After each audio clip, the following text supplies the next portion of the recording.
System description. You have to put a system description together so that you describe all the components of your system and how they all work together. We could say this is a web server that's built on Red Hat Linux Enterprise. The back end of it is built with MySQL, and that MySQL system is attached to a network attached storage area.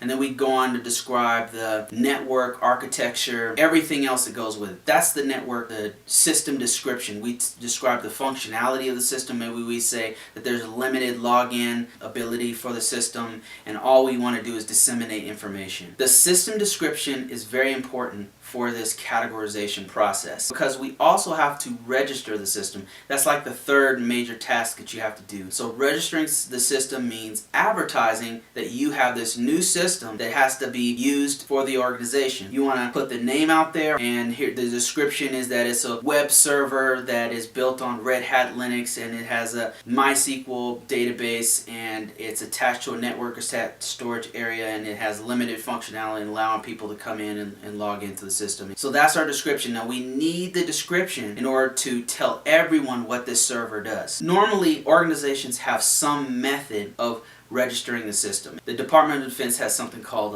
EMAS. So when you register the system, you put the name, the description, and the version, everything else in EMAS, and then once you hit submit, it actually gets advertised to everyone, to higher level folks. So for the Department of Defense, it'll normally go to something like Cyber Command. And Cyber Command is then sees that there's this new system that's coming out, and that it's going to be, maybe the project is due in the first quarter of the next year or something like that.